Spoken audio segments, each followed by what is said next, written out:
Restoring Darkness is brought to you by Evluma, illuminating the pursuit of dark skies.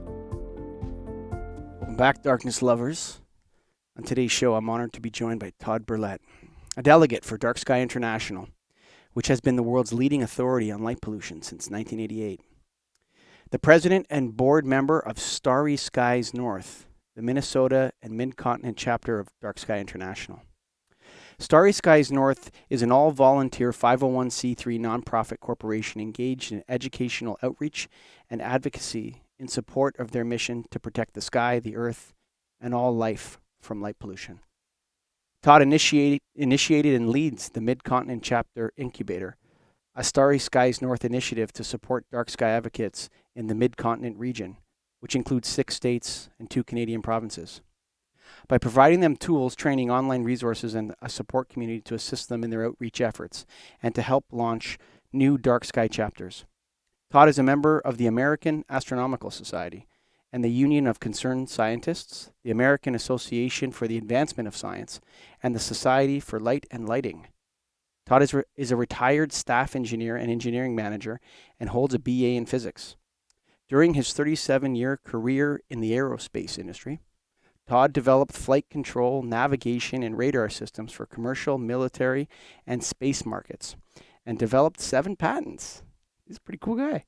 Todd is a lifelong amateur astronomer and photographer, and when he's not advocating for darkness and dark skies, he enjoys landscape and nightscape photography, wilderness canoeing, scuba diving, globetrotting in pursuit of solar eclipses. Welcome to the show, Todd. It's so great to have you. Thanks, guys. Glad to be here. This is going to be a lot of fun. Sure. So you talked about there that you're helping. A lot of this movement is volunteer-based. So we have a lot of people that are passionate about it, and they're volunteers. Tell me about how you support them. Right. So when we started the Minneapolis chapter, so Starry Skies North launched 8 or 9 years ago up in the city of Duluth, which is just at the tip of Lake Superior. And then about 2 years ago, we launched our second chapter office, which was down here in Minneapolis, Minnesota, which is where I live. And as we were standing up the organization, I looked around at the surrounding states and provinces, and I said, well, who else is out there? Who are our brethren? Who can we look to for how to bootstrap ourselves, get some resources, get some ideas of how to operate, things to do, things not to do. And it was kind of empty. There was a chapter down in South Dakota, which was great. North Dakota had nothing. Iowa, Wisconsin, Michigan, and then Manitoba and Ontario, same thing. And I thought, that can't be right. We're, people all over the nation and all over the world care about the night sky. But with kind of being a northern tier state, we're very focused on tourism and the outdoors. Not that other parts of the country aren't, but we get these beautiful auroras up here being a little bit more northerly. And I thought, there are so many people that are interested in the night sky. Why aren't there more chapters here? And what I really came away with was, my thought was, it's just because we tend to be lower population states. You think about the Dakotas, certainly northern Minnesota, there's not a lot of people in the northern 2/3 of the state. So my conclusion was that we're just too spread out. We're too far between. It's really hard to get these critical masses. And so you get a lot of, individual dark sky advocates, dark sky delegates, but they're all kind of voices in the wilderness, and no one has this critical mass. So what we thought we would do is we would provide a place, a sense of community and some resources so that these individuals would have a place that they could call home. They could call into a meeting, visit with some like-minded people, talk about what's working, what's not working, even just to have that social connection of you're not in this alone, and support them in that way. And then also directly, as I mentioned, with these resources, and then also provide a platform for them within our website and within our social media channels. So if they want to talk about something that's going on, maybe in Fargo, they don't have to stand up all those social media channels. They don't have to create their own website. We can do that for them and help use our network plus their network to blast that out, cover a larger audience, draw more people to what it is that they're doing. So that's what we've been doing for the last couple of years. We had great success. Uh, Robin Portine and now leads the Michigan chapter over there. I think Starry Skies North gets 3 to 5% of the credit for that. Robin's amazing. She is just exploding over there in Michigan, her and her team, and she really did all the heavy lifting. But I think we provided that kernel, that little bit of push, that little bit of encouragement, and we continue to meet. She joins us monthly for our Mid-Continent Chapter Incubator meetings, and we talk about what's working, what's not working. Talk about how we're standing up, a nonprofit corporation, how to go about doing that. Just those Mm. ins and outs of how you run an operation, and that's really what we're trying to do is lower the bar to entry for whether it's an Mm. advocate or a delegate that wants to create a chapter, or someone that just feels like they're a voice in the wilderness and there's no one there that really has their back or is there to encourage and support them. What I love about the issue is it hasn't been captured by any political parties. We can all agree over this, and while I think that the sort of genesis of the movement is from astronomers, and then to stargazers. I mean, your name is Starry Skies North, so you're talking about not just telescopes. You're talking about just the sense of awe you feel when you see a beautiful star filled with beautiful sky filled with stars, or you have a chance to see the aurora borealis, and what a treat that is. Um, I think it's starting to land that light pollution is pollution. And I think that that expands our reach into a lot of other areas and into a lot of other communities. Do you find that the environmentalist community is coming on board with Starry Skies North? Yeah, absolutely, and I really like the fact that you brought up the point that it's nonpartisan. A great example of that is if folks are familiar with far northern Minnesota up by the Boundary Waters Canoe area, which is an international dark sky preserve or sanctuary rather. Uh, some of the cities on the periphery of that have always kind of struggled. They tend to fall a little bit into to two camps, which is there's a lot of people that live there and in the area that are there because they love that natural environment, that Mm. outdoors, the trees, the lakes, uh, clear blue skies, and so Mm-hmm. on. But then, of course, the reality is, these people need jobs, they need steady incomes, and so Mm. it tends to be a very tourism-driven economy in the northern part of the state, Mm. and so the folks that would like to see a more diverse economic system look to some of the natural resources up there, and there are some great natural resources. We've got copper and nickel in ground there, and so there are those that would like to see a more diverse economy and are supporting of mining. So there's a little bit of I don't want to say strife. It's sometimes risen to that level, but there's a little bit of a tension between those that prioritize on the environment side and those that prioritize a little bit more on economic stability and growth side. And Starry Skies and astrotourism does, I think, a beautiful job of spanning that gap, crossing that boundary, because you've got your cake and you can eat it too, because Mm. by its very nature, it's an ecological activity. It's very low impact to go out, turn off some lights, and Mm-hmm. and sit under the night sky and enjoy it, and that's all it takes to be an astrotourist. But it's also, and this is really important for us in the northern tier, and certainly up in Canada, you're very familiar with this. In a tourism-driven economy, spring and fall are kind of lean times. You've got Mm. in the summer, of course, you've got all of the families that are up there and they're enjoying the camping and the fishing and all that the Northwoods have to Mm. offer.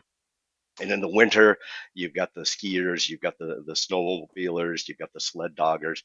That spring and fall is kind of lean times in terms Mm. of filling those hotel rooms, filling up those restaurant seats, and that just by coincidence, happens to be the best time of year to be doing astrotourism because the temperatures are mild, the skies get dark at an early, decent hour, so you can get the kids out there, Mm. let them see, the night sky, see the Milky Way, and you don't have to keep them up until midnight to do it. And of course, the, Mhm. the bugs are gone. So Mhm. it's really this win-win situation where the environmentalists can feel good about protecting the natural environment and even improving it by turning off some of those lights. The folks that are worried about local economies can feel good because now we've leveled out that up and down cycle of feast and famine between the prime seasons and the shoulder seasons. So I think it very, very much is a non-political situation. And then you mentioned, of course, this idea of light pollution really starting to be seen as pollution without the qualifier in front of it. And Mhm. certainly we're It's not a seeing that metaphor. in Yeah. it's not a metaphor. It's another form of pollution. Mhm. Europe is really embracing that. We're seeing that in Poland. We're seeing that in Spain. Mexico was on board with that concept. And certainly New Zealand is perhaps leading the way in terms of trying to become the world's first dark sky nation. Mm. And, I always think about when I'm explaining this to people, this idea of pollution and light pollution being this other form of pollution. Yeah, I asked them to think about, well, what if we delete the word light and replace it with the word noise? Mhm. If your neighbor was blasting their stereo at full volume at 3 in the morning, you would feel perfectly entitled to go over, knock on their door, have a nice conversation with them about, your right to have a good night's sleep. And, if they wouldn't, then there's probably some noise ordinance in your community that you could fall back on to, force them into compliance so that you Mm. can enjoy your outdoor environment just as much as they can. But Mm. and certainly you could, by extension, say the same thing about trash. If your neighbor's throwing trash over the fence or running their sewer system into your yard, of course that would be an outrage, Sure. and you'd have those conversations. But yet, when we talk about light pollution, uh, people feel very uncomfortable talking about that, and even those that try to have those conversations. And I've seen some of the threads that take place on some of the social media. That's where the trolls start to come out. If you Mm. raise the point that you have a light to natural darkness at night, people will jump on you in a horrendous manner. So there's still a lot of sense within broader communities that light pollution isn't real pollution. And that's Mm. part of our job, I think, as advocates for the dark sky, is that educational piece. How do we help everyone in the community understand that, yes, light pollution is a form of pollution, and everyone has as much right to a natural night sky as they do to a dark sky or a dark neighborhood, a quiet neighborhood that doesn't have that stereo blasting away. So you brought up the sound, and light pollution and sound pollution are almost always found together. Um, they're very. I had another fellow on. Can't, his name will come to me in a second, but he talked a lot about well, actually several guests talking about tranquility as a combination of sound and light pollution together and trying to eliminate and establish tranquility, which is I'm very, as we talked in our conversation a couple weeks ago, um, the way that we speak about this, I think, is very important, right? So the word rights, the word freedom, the word liberty, all these things get thrown around at times. I have a right to safety, which means light pollution, right? Or I have these. It's not actually about that. It's not about not mining for copper. It's not about, economic development. It's about applying the technologies we have now so that everybody wins. It's not about it's not there's no either or, and you often hear in the lighting circles. No, we need to establish a balance between um, light pollution and safety, and there is no balance. If we say that light pollution is pollution, we have a moral obligation to mitigate it. We can't eliminate it because we humans, everything pollutes. I mean, all animals, all of us, we're changing the environment, but we have an obligation to mitigate it. And I don't like these either or Manichean views of things. Light is safety. And I think I've been thinking about this and I meditate about this a lot. When humans first invented electric light, it was beautiful. Like they were so relieved that they were able to have light during the darkness. In a way, it was almost religious.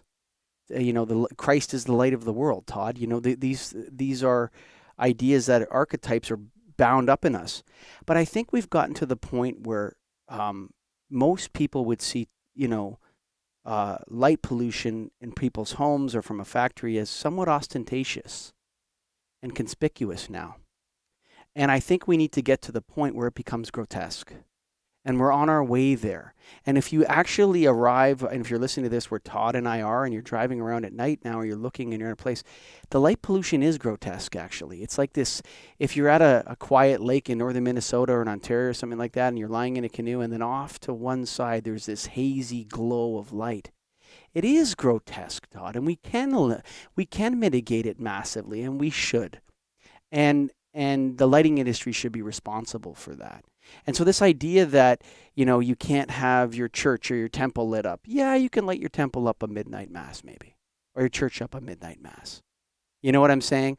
But then the rest of the time it should be turned off. There can be special occasions. Everybody can win here, Todd. And that's why I don't like the way you're talking about how people talk about their rights. This has nothing to do with individual rights. Absolutely not appropriate in the conversation. You don't have a right to light pollute, actually. Just like you don't have a right to play your stereo in the middle of the night. And you don't have a right to dump your sewage on your neighbor's property. And we all have to cooperate and get along. And so as we establish light pollution as one of those things that people should not do or should not engage in, and companies should not engage in, that becomes grotesque. Once it becomes grotesque, you'll see massive acceleration on this, Todd. And I think that's what I hate to use those kind of terms, but if you look across from Michigan, across I can't remember what the name of that lake is between Niagara Falls and that, you can see the purple haze of these unshielded greenhouses. It looks like a squadron of aliens is landing in southern Ontario. It's grotesque. It really is grotesque. And we need to fix that. That doesn't mean we don't want greenhouses, right? You understand what I mean? Like this is Absolutely. This either or situation that does not belong in this. It's not a left wing or right wing issue. It's not a conservative or liberal issue. It's not a Democrat or Republican issue. It's grotesque for everyone of all backgrounds, for all of us. So we need to eliminate it. Light pollution, and you're aware of this. Other dark sky advocates are aware of this. Certainly, I am. Once you become attuned to light pollution and recognizing it, you realize that it's pervasive. It's Mm-hmm. everywhere. Mm-hmm. As you drive around, I do this. I'm sure you do this. I'm looking at, oh, that light's unshielded. That one's too blue. That one. Why does it even exist? Why is it even there? What purpose is it serving? And so that's where I often start with, public outreach is just raising their awareness of, hey, that light, that neighbor's light that shines into your eye that we call glare, that doesn't have to be there. No. I you know I think often about, we call them carriage lights. A lot of people have them Sure. on the front of their garage. Sure. Guilty as charged. I had carriage lights in my house for many years. This was years ago now, because they look old timey, and they kind of evoked kind of a kinder, genteel It's time. an They looked aesthetic. It's an aesthetic yeah, people they like. looked elegant. Sure. But now looking back on that, and thinking more objectively about that light and how it's being used and how it used to be used, you think about those carriage lights. Where did they go? They were on carriages. Mm-hmm. And where did the people that were on those carriages sit? They were sitting above those lights, and of course those lights had a shield on them so that light wasn't shining into their Mm-hmm. eyes. So if you're sitting up above these lights with the light shining out, and that's the only light around, that's a good way to light the environment, these lights that are shining straight out. Mm. Now, of course, we're not sitting up above those lights. We're looking at them straight on, and Mm. yet we haven't thought, intentionally about, gee, now we're looking into these lights Hmm. instead of looking down on them.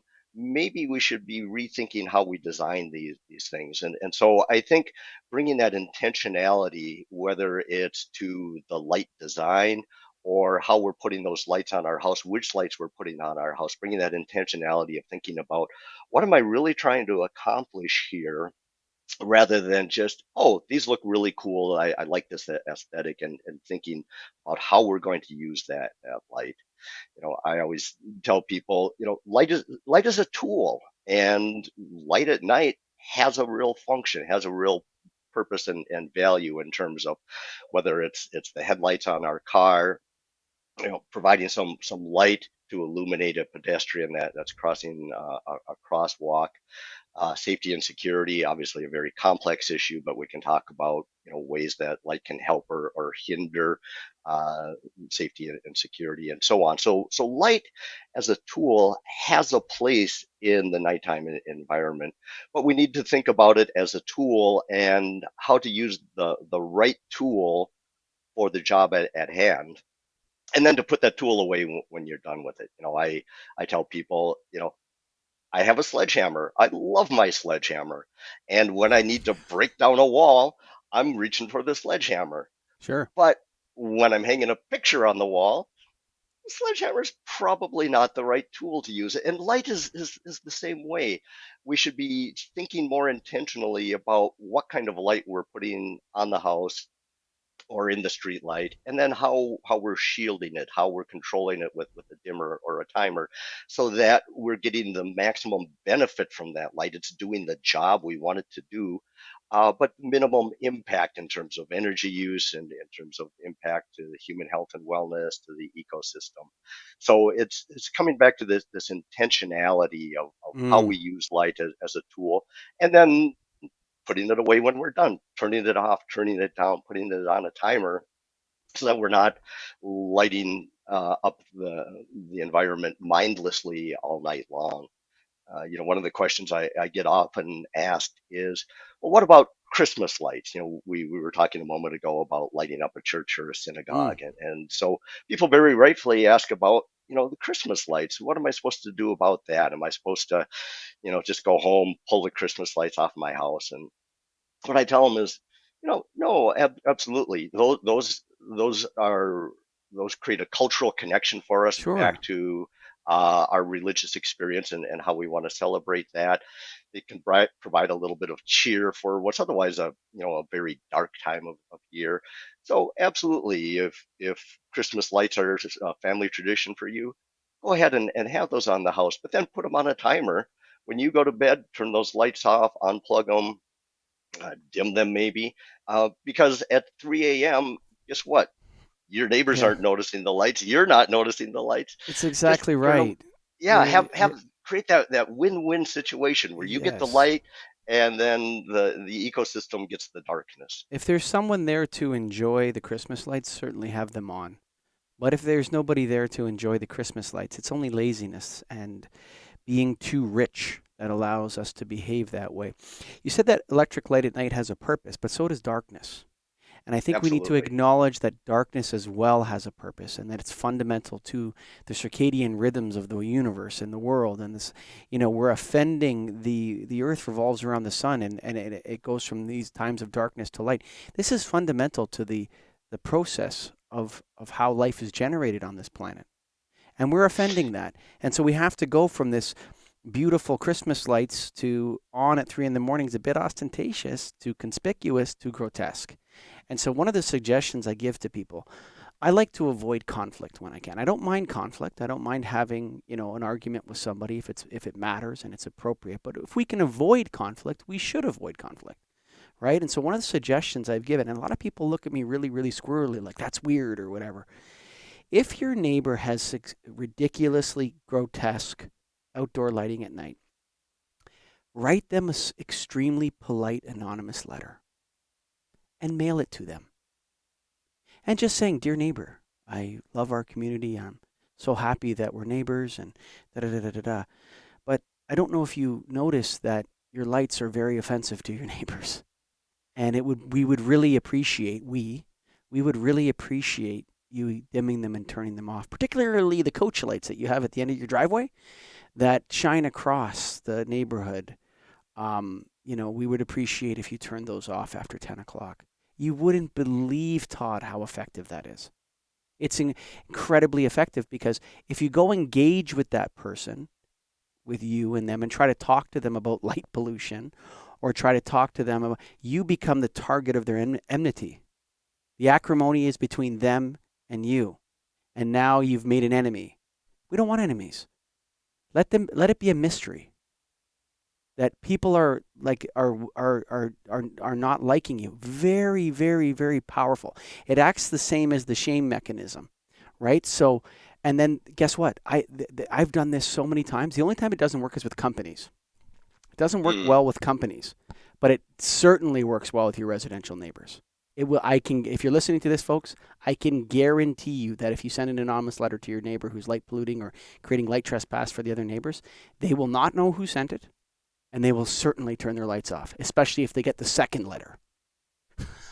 They will do it, and because people are when they have that kind of mystery, they're like, oh man, people are watching me. They're looking at my house. I better get in line. I better realize this. And what a blessing for them not to have conflict. What a polite way to do that, rather than getting in someone's face and trying to convince them that light pollution is pollution. Instead, make them feel it a little bit. So I suggest that. So darkness has a purpose. I think in the lighting industry. So you're an engineer. You're building aircraft or flight control navigation systems. I sell light bulbs. And I find that Dark Skies International, or DarkSky International, and other organizations like the Lighting and Darkness Foundation, which the National Association of Innovative Lighting Distributors has just launched, we need to do a much better job at instructing, teaching, and certifying the lighting industry, so that when people go to their local electrical contractor, or when they go to the local lighting distributor, light bulb shop, there's someone there that has a certification for darkness. This is, I think, absolutely fundamental. You walk into, and not only that though, but if there's a spat down at the local town council, you can bring in someone that has a certification and say, yeah, this guy's a lighting professional, and actually he says that you can accomplish the same light levels by reducing the light pollution by 85%. And actually, there's a control system that goes with it as well that the city can deploy. That now we can warm and dim our lights when on our unused streets at 3 a.m. And so I think we need to do a better job there, Todd. Has it come up on any of your committees or with Starry Skies North, working with the lighting industry? We haven't. It's working with the lighting industry is on our list of aspirations. It's part of our strategic goals is to reach those people that are excuse me, that are just the decision makers, or at least that are influencing those decisions. So whether that's a city staff or someone on public works, the city engineer, or the lighting designers, the architects, those are people that we love to talk with, because having one conversation with one person and getting them to understand that their decisions, their recommendations to their customers matter and can make a real difference is really fundamental to how we drive change. A great example is there's a facility up in Duluth that is just changing out some of its parking lot lights. And I got a call from a concerned neighbor up there that said, these are really bad. And can you do something? So I went up there, and I always like to start from a position of knowledge. I want to know what the situation is. So I went up and I was able to, zoom in on these light fixtures, and I looked at them, and these lights are in the perimeter of a parking lot, but the light pattern that was selected was what was called a type V, or a type 5. So it's a circular pattern with as much light going behind the light as there is light coming forward. When, of course, that's not what anyone intended to do. No. It's just that they probably never gave it much thought of hey, here's a bright light that's got the number of lumens that I need in order to, get so much brightness on my parking lot for, whatever standards I'm trying to meet. And they really didn't look past that number to think about, hey, how is this light being viewed from the neighbors behind it or off to the sides, let alone things like the color temperature and whether or not there's sufficient shielding. And I'm certain that that's not because of any kind of callousness or No, malintent from these people. no. It's just that they weren't aware of it. They didn't stop to think about it, and they didn't stop to think about it because that's never a question that they've been asked. It's never been a consideration from their customers. And so, yes, you're absolutely right. We need to do, as dark sky advocates, a much better job of reaching out into those professional organizations, into those Hmm. educational processes to make sure that those people that are coming into those professional organizations or those that are already in there become aware of light pollution as an issue, but then more importantly, become aware that there are these great win-win solutions. Yeah, we can have that light on the perimeter of the parking lot, but let's make sure that pattern is going where we actually meant for it to go, where it's actually going to meet the state standards, and it's going to be a safe and healthy light. And gee, maybe at 3 a.m. we're going to dim that down, or we're going to put that Yeah. on a timer, or what have you. So bringing all of that information, that education, that awareness to the lighting professionals, whether it's the guy pulling the light out of a catalog, or a lighting designer that is designing those systems, and make sure that he has the information he needs in order to design a lighting system that's going to be a win-win solution for everybody, for the neighbors as well But as the Todd, business when owners. most people pick light fixtures, okay, and I'm telling you right now, this is from 100% experience. Hmm. They take the light for granted. They pick the style, how the fixture looks, right? Not the light that comes out of it. Okay? So when people are picking light fixtures, whether that's a wall pack on the back of a factory, they want to see something they know that's a wall pack. Right, great. No, here's a beautiful cutoff one. No, no, no, no, no, no. It's got to be the same as it was before. I like these beautiful fixtures like this, and it has this round thing on it. It's dark sky certified. If it's put at 3,000 Kelvin, I see these every day on websites. Okay, Yep. nobody can very rarely. Now, on the bigger the job, the more likely it is to be specified, the more likely it is to have a lighting designer. But I'm going to tell you that not all lighting designers are darkness restoration and night preservation advocates, okay? So their intent is to create light pollution, okay? So most people are picking light fixtures based on how the light fixture looks, not the light that comes out of it. Okay, that's how the selection process is made. The second problem is that what you're trying to address and what you're saying is that you're allowed to light your parking lot up. Nobody's saying don't light your parking lot up, okay? What you're saying is we have technology that everyone can win here. You can check all these boxes. Now, we're not going to completely ever eliminate light pollution, but we can reduce it substantially reduce it. And then the final point of all of this is that the lighting industry needs to get it through its thick skull that darkness restoration, night preservation, starry skies, dark skies, whatever the heck you want to call this, okay, is good for business. It means more light fixtures.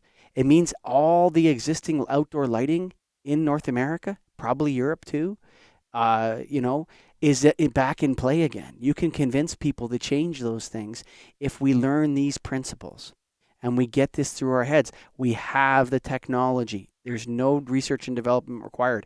This is about deployment of existing technology. And sure, we're going to get better and better and better and better at it.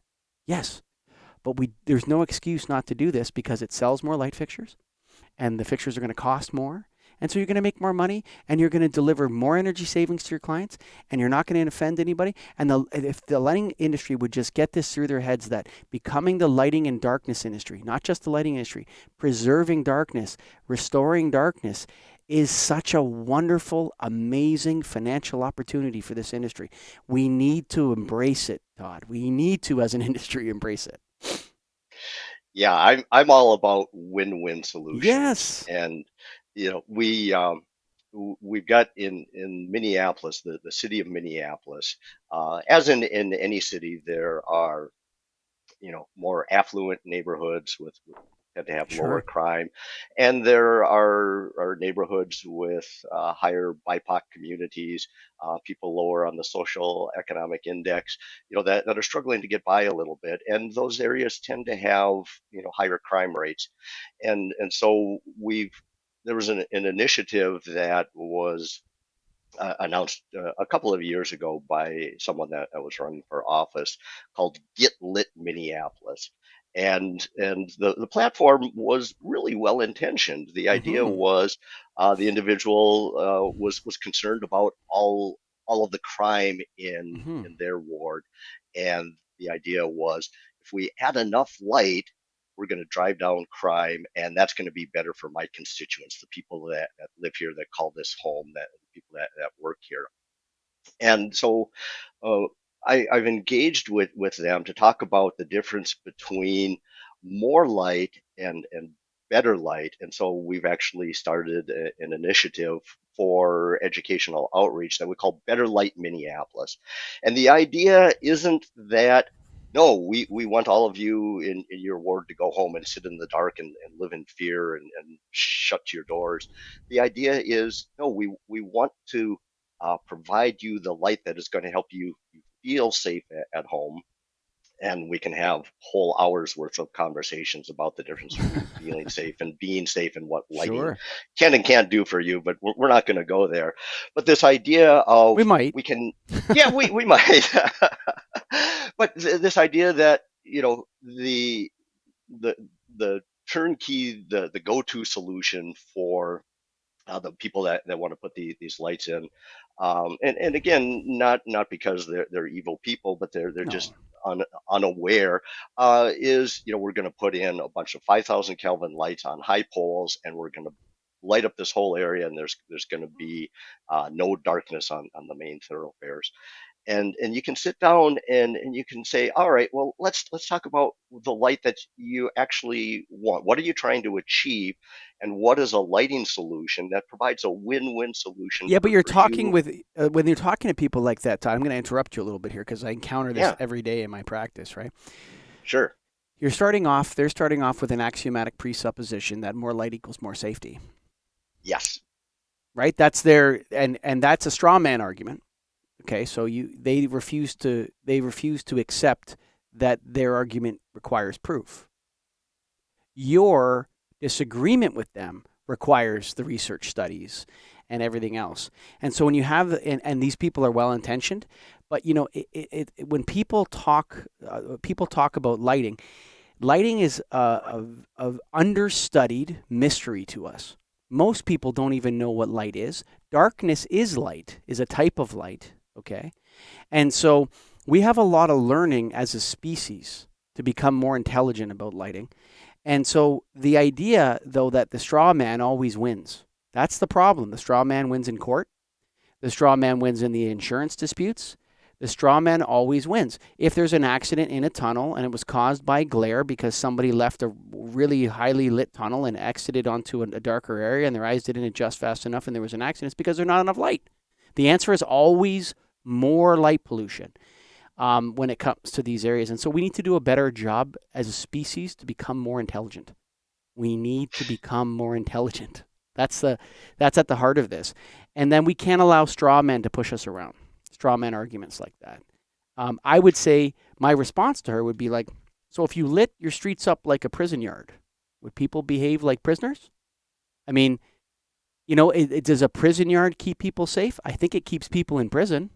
I mean, I think that's what I would say, is like, yes, I mean, there are ways that you can intimidate people with lighting, but is that what you're trying to do? It's a form of intimidation, right? When you light things up very brightly at night and point them in certain directions and all that, it's an act of intimidation. That's what it's used for. It's meant to show that people are being observed and that. So I'm not so sure that those presuppositions are correct. Now, there's evidence to say that more light does equal more safety. There's also evidence to say that it changes the type of crime that happens.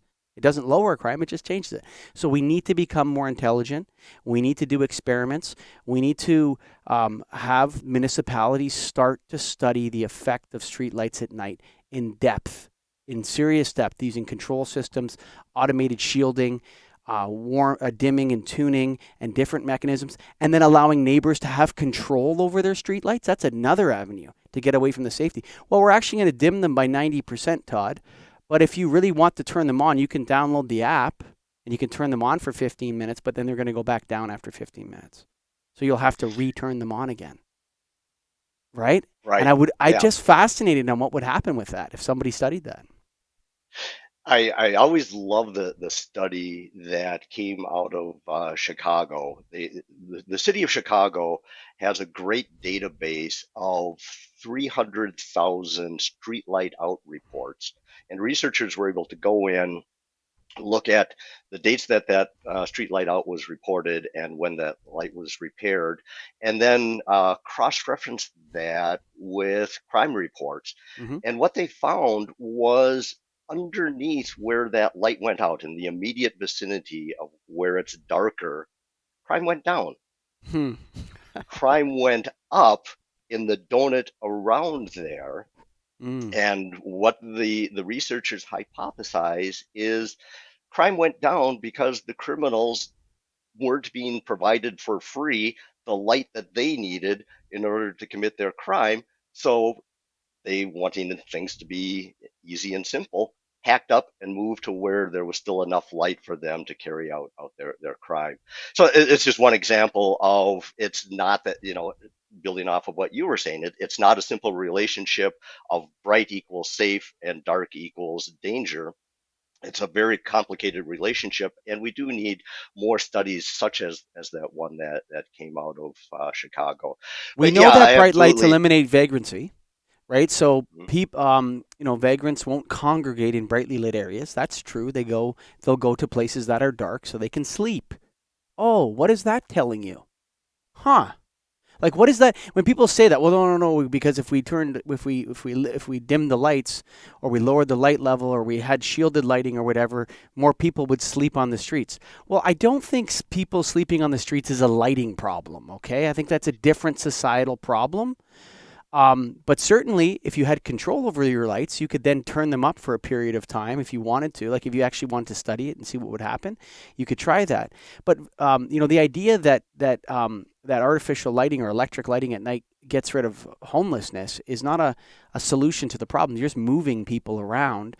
And second of all, that's not how we want to solve that problem. I don't think. I think we have other solutions to that problem instead of shining lights on them. And then, what type of crime is actually being committed? I was a study that had come up, I can't remember, I think it was in Britain, where they found that, lower street lighting reduced break-in entries into vehicles, right? So, because people couldn't see what was in the car, and so it wasn't obvious to them that they should, most crime like that is not a heist that's been planned for months. Okay? You probably have someone walking down the street who's drunk, sees a laptop or a MacBook sitting on the front seat of a car, and smashes the window and takes the laptop, right? And if they couldn't see that the laptop was there, which car are they going to choose? It's not like they've scoped the person out for weeks and they're waiting for them to leave their laptop in the car. This is not that kind of crime. You're talking about opportunistic crime, usually done by people that are very desperate. Okay, so the crime issue is not a light issue. So the association, we're going to reduce crime by lighting up our neighborhoods like prison yards. That's not a solution to crime.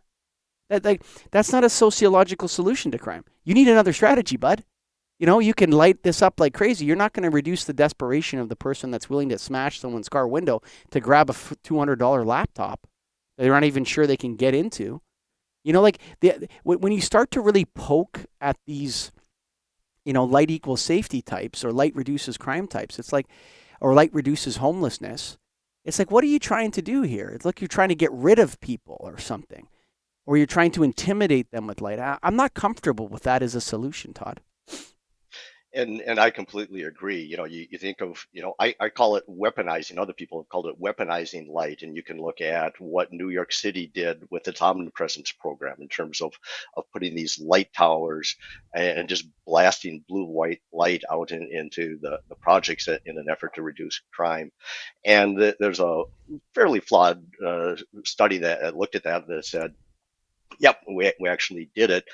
But if you dig into that study a little bit more, you discover that it was funded by the same people that wanted to prove their point.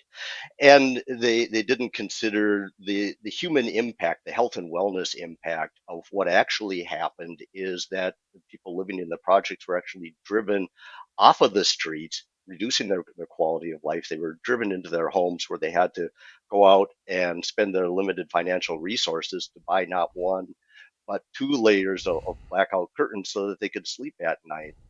And so, this idea of we fix the problem by adding enough light is really a false economy.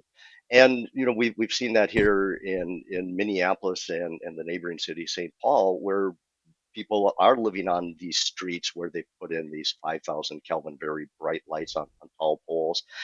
And the people are reporting back that what's happened is vibrant neighborhoods have really turned into ghost towns because these lights are so prison-like, as you mentioned, that it's driven people off of their front steps and back into their homes. They've closed their curtains, and now rather than having a vibrant community with a high quality of life where neighbors get to Mm. meet neighbors, everyone is hiding inside, hiding away from that light with their shades drawn.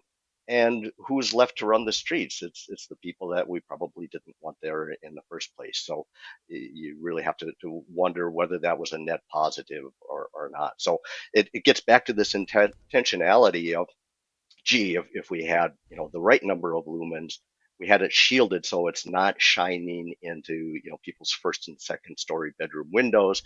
We've got those warmer color temperatures that are better for health and wellness, and they're dimmed or they're on timers so that one of the things I always like to tell people that are worried about personal safety is motion detectors are a great win-win solution.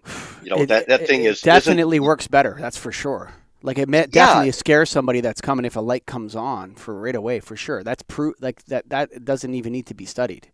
If you have a aux sensor and someone's walking up to your door and the light comes on, they're immediately going to be startled. That's for sure. But let me take it like a level below that, right?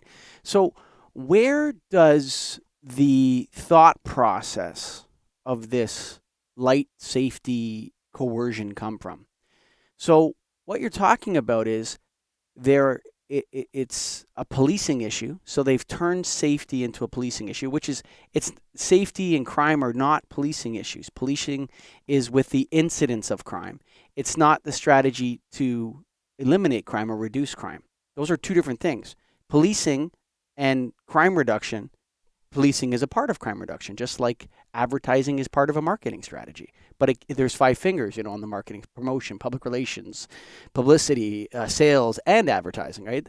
Crime reduction has a lot of different strategies. Okay, but it comes from this mindset that if we just put everyone in a prison of the panopticon, if everyone was just felt like they were being supervised all the time, then they wouldn't dare commit any crime because we're watching you. Come on. Why are we thinking like this in such a coercive manner? It's so rotten. It's a rotten mindset. And I don't like it at all. This idea that, yes, we have to make everyone feel like they're being watched all the time and that will reduce crime because you're being watched.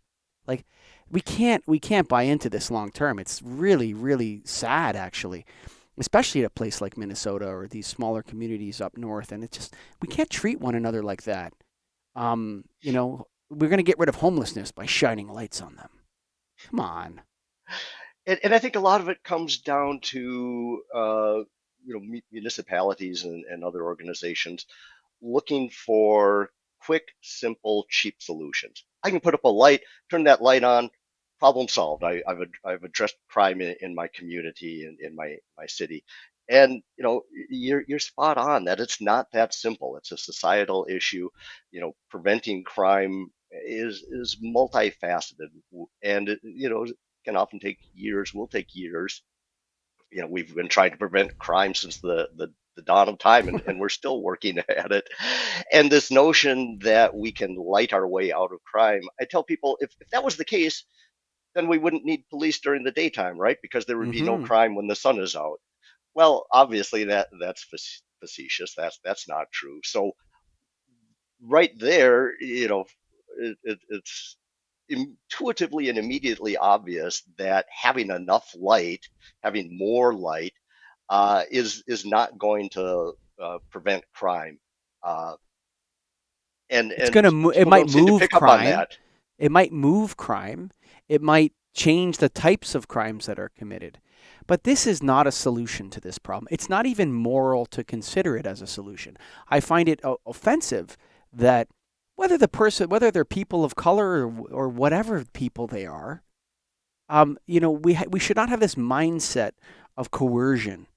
That's not the right way. And using light as a coercive tool to create what? What are you trying to create? A prison yard? That's what you're creating. Right? And what does that do to the people in the prison yard? Does it make them feel like prisoners? I don't know. But final point on this, and not to bring up old wounds, um, but we saw a lot of rioting recently in the United States at night. And I found it curious. So if you ask a police officer, say, you want more light? They'll always say more light. Yes. Give us 5,000 Kelvin so we can see everything and all the time. Okay? The problem with that is it actually goes against the fundamental principle of prison lighting. Okay? And the fundamental principle of prison lighting is this. Police officer walks up to your car at night. Okay? You're sitting in the front seat. He walks up to you. She walks up to you. They shine a flashlight at you. What is the dynamic? I can see you, but you can't see me. Right? You're now blinded by light. Right?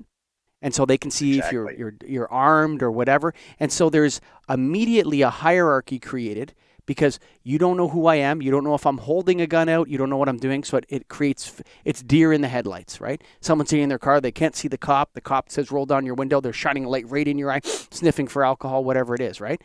And so when you light your streets up evenly and uniformly, you lose that. Now the criminals can see where you are and and avoid you.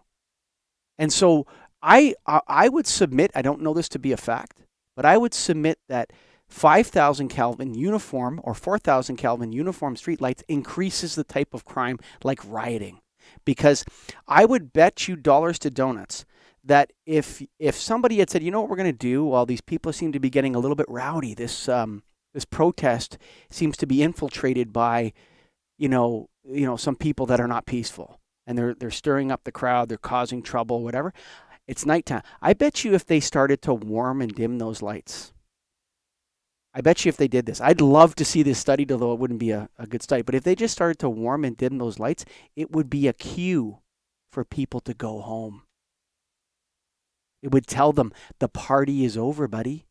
It's time to go home. Now, if you went to play, no, we need to see everybody. Maybe that doesn't work. Maybe the fact that they can see you, like when that Kyle Rittenhouse, he's standing in the middle of the street in the middle of the night, and you can see everything perfectly. You can see a young man there with a rifle in the middle of the street. Like, what the heck is going on? If nobody could see him, that incident would never have happened. I can guarantee you. That one incident with that Rittenhouse kid, where those two boys, unfortunately, I think they died. I don't care how you feel about that, but I would bet you that if there wasn't electric light illuminating that street, like as if it was daytime, you wouldn't have that kind of chaos. People wouldn't behave that way. It would change the type of crime, perhaps, but you wouldn't have this chaos on the streets where everyone can see each other and they're running around and I'm going to run up behind this guy because he's not looking at me right now. All this kind of stuff. If you just started dimming those lights and warming the color, it would cue people that the party's over, Todd. National Geographic, yeah, National Geographic a couple of years ago, I think now had a great story where they did kind of a transect. I think it was across Los Angeles or some city, and they looked at not lighting for this study. The article was about foliage, the trees and the landscaping, and how you could just see as you move down that social economic ladder. Beautiful landscaping turned into the stark concrete and asphalt jungles. And the same is true about lighting. If you go to affluent neighborhoods, you'll see those warm lights, and you'll see, well shielded, because the people living there have been able to, they've been in a position where they can speak out to their aldermen, their council members, or they've been able to invest in lighting, hire an architect or a lighting designer to give them that warm, well shielded light that they like. And as you move down into neighborhoods with lower and lower social economic status, you see that intentionality, that well Mm-hmm. designed lighting, that warm lighting go away. And what you end up with are just the prison yard lights, the very bright, like, I don't have time to think about this. I don't have the money to invest in this. I'm just going to put up a light without really any intentionality of thinking about, how do I want to use light? How do I want to use darkness Mm. in order to enhance the quality of life in this neighborhood? And it's just all about, how many photons can I shove out, and how much is that going to cost me? Okay, great. And that's the solution that gets implemented. So thinking about how we take the lighting Well, that the I would say people in the affluent. again, I think it's worse than that, Todd. So I don't think it's an accident. I think it's by intention. So I think what happens is, Chicago had their old keyhole to keyhole strategy, right? Every street will be lit from keyhole to keyhole, right? In the poor neighborhoods. And you could say, I'm not really interested in a racism argument or any kind of blaming groups or anything like this. But I mean, this is what happens in poor communities, that and they don't feel as franchised. The solution is not to treat them like prisoners. The solution is to find, again, it's not a lighting problem, okay? Crime, homelessness, these things, it's not the lights that are the problem, okay? Like, that's what people have to get through their heads, Todd. It's not the lights that are the problem. Can you believe we've almost spoke for an hour, Todd? I can't believe it. I just looked at it right now. I said, oh my goodness, I thought it was half an hour. I can't believe we've been speaking for almost an hour. Well, Todd, we like to keep it at about 40 minutes, but somehow I wasn't watching the clock. Scotty's looking at me here, the producer. He's saying, shut it down. Do you have any final thoughts for the Restoring Darkness listeners and watchers and all that out there? No, other than, I love the fact that you're bringing these ideas about intentionality and education to the lighting industry, that we need to do a better job as advocates, as educators, to get that word out there and help them do a better job of what they do. They're in this because they love light and lighting, but we need to do a better job of helping them make better choices that are going to provide good lighting solutions for everybody, regardless of where we are on that socioeconomic scale. Lighting solutions that provide the light that we need to have the modern life that we all like, and that high quality of life, and yet still minimize light pollution. So thank you for what you guys are doing. This is awesome. And folks, if you made it to the end here with me, consider going to restoringdarkness.com, and there's a donate button right at the top there. Click the donate button, and why not become a monthly donor to the Lighting and Darkness Foundation? That's right. We plan to do all these things. And that's creating education, creating awareness through this show and other ways, supporting boots on the ground when people have problems with light pollution ordinances and this kind of stuff. We're going to be there for them. So consider making a donation to the Lighting and Darkness Foundation by going to restoringdarkness.com. Click the donate link at the top. Help us out. We'd love to have you as part of the team. Bye for now. Look no further for dark sky friendly products than Evluma. Since its first product launch, Evluma has carried one or more International Dark Sky Association certified models. If your customer cares about light pollution, suggest the OmniMax with shielding or the Area Max with full cutoff to reduce uplight and glare. Evluma, illuminating the pursuit of darkness.